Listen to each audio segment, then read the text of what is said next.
Hi there, my name is Felix, and you tuned into.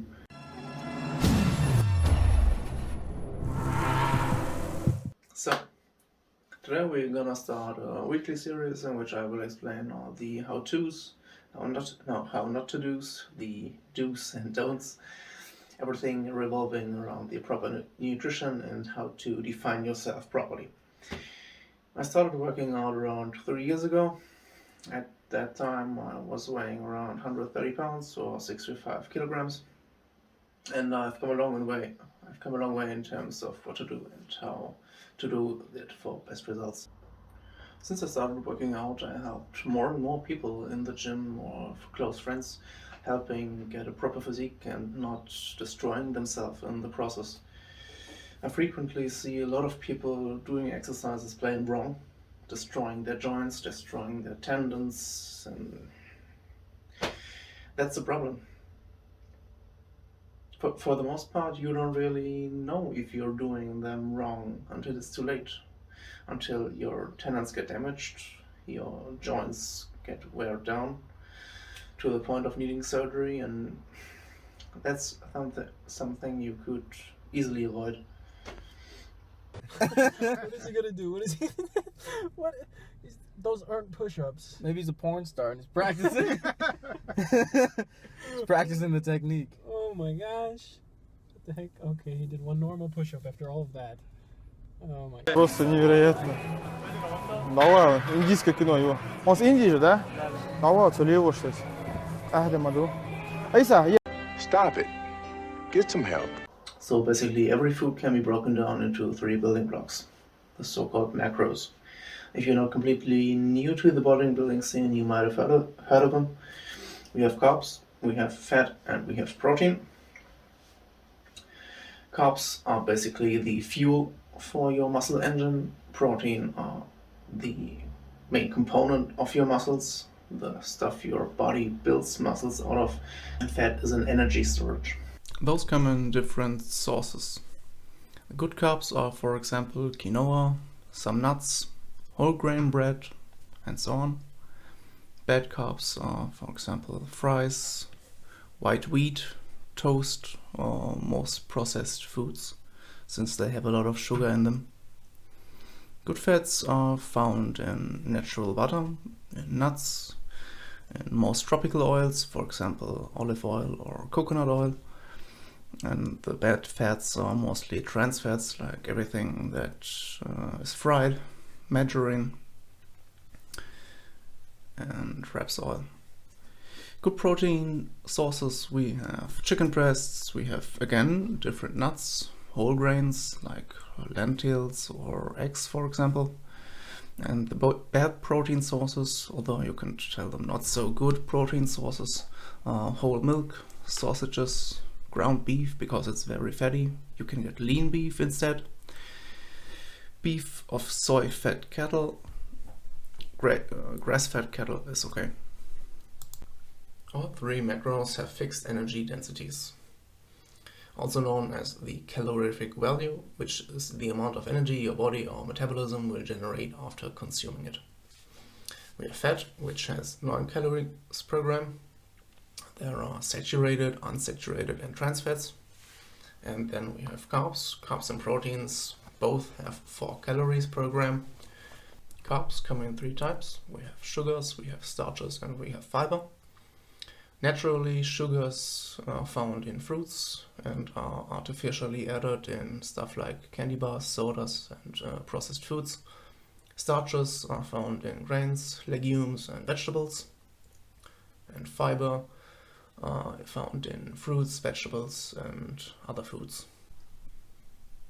If you ever wondered why someone at 200 pounds or 90 kilograms with pure muscle is way thinner than someone at 200 pounds or 90 kilograms of just fat, here's a little size comparison of 2.2 pounds or 1 kilogram of fat compared to muscle. So to just add lean muscle mass to your body, you'll be looking for gaining around half a pound or 220 grams of body weight per week. This doesn't sound too much to begin with, but it will add up quickly. you're not only doing this for a few weeks, hopefully. To achieve that, you should be around 250 extra calories above your daily calorie intake. So if you had extensive training, for example, and came in at around 3,500 calories at the end of the day, you would need 3,750 calories per day for a week.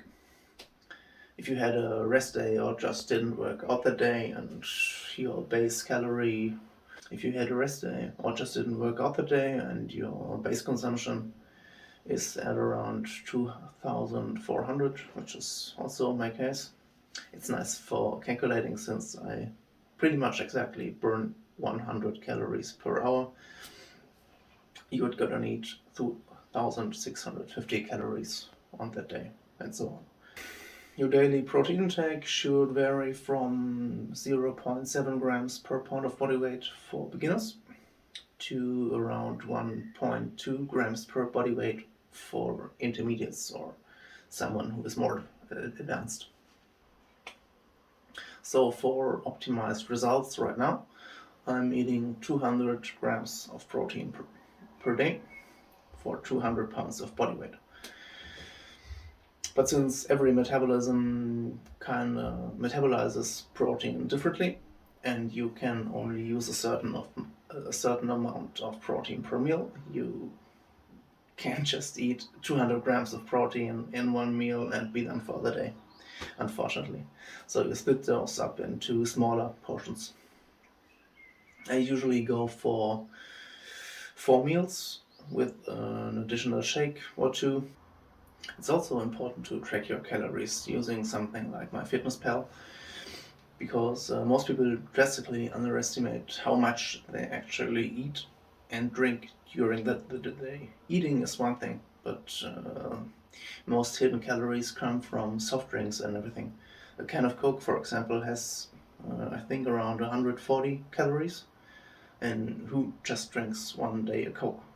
You know, if it's warm outside and you easily drink 2 or 3, and bam, 500 calories, 500 extra calories that the body can't really use at all. It's just empty calories.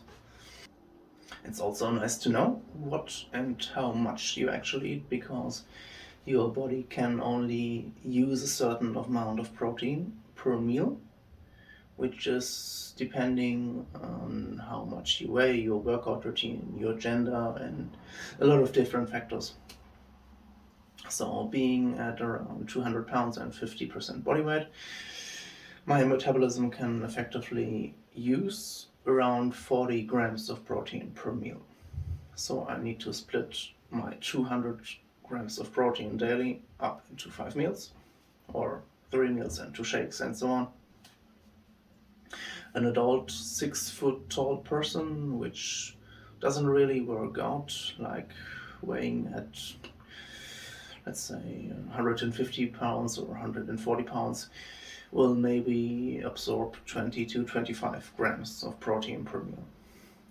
Eating more is completely unnecessary. You could eat more, but the rest is just peed out, basically. So now that we've covered the most important macro, let's move over to fat.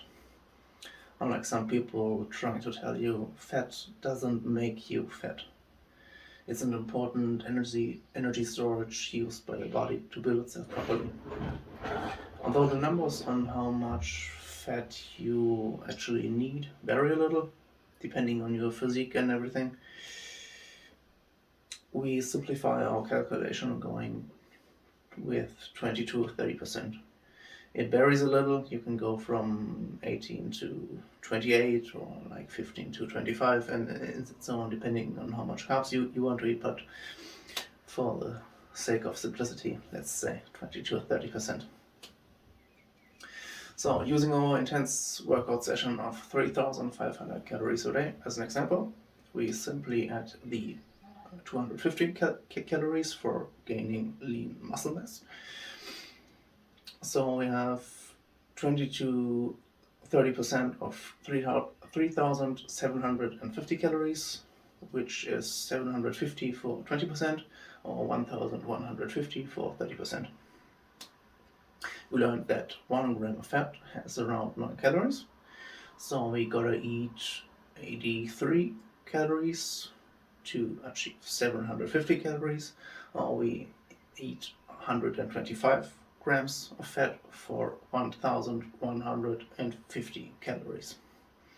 It sounds a lot, but again, if you split it up into multiple meals, it's not that big of a deal. Now, the only thing left are carbs. Carbs are basically the fuel you fill into your muscle engine. How this works, the body breaks down or converts most carbohydrates into a sugar called glucose.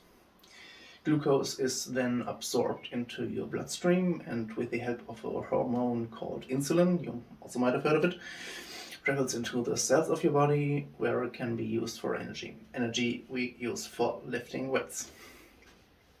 There are a lot of different sugars like dextrose, maltose, saccharose. Saccharose is the refined sugar, the bad sugar, if you want it that way. The one in Coke, the one in basically everything that's not really helpful when you try to build muscle. So now what's left is how much carbs you need to eat in the day to build lean muscle mass. It's depending on how much protein and how much fat you ate the day, or are eating the day to be more precise. We already said that we eat around 200 grams of protein. 1 gram of protein is around 4 calories, which comes in at 800 calories. We go with our 30% fat example for the day, which is 125 grams of fat, totaling in 1125 calories in fat. Now we subtract those 1925 from our daily total of 3750 intense workout calories, which comes around 1825 leftover calories. This can be easily divided by 4. 4 because 1 gram of carbs is 4 calories, which totals around at 450 calories, 450 grams of carbs. So there you have it, the total needed macros to eat a day to build lean muscle mass.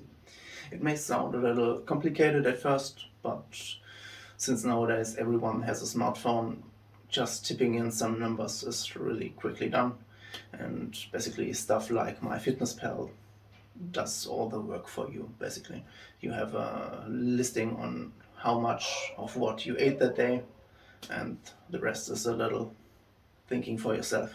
I guess that's not too hard.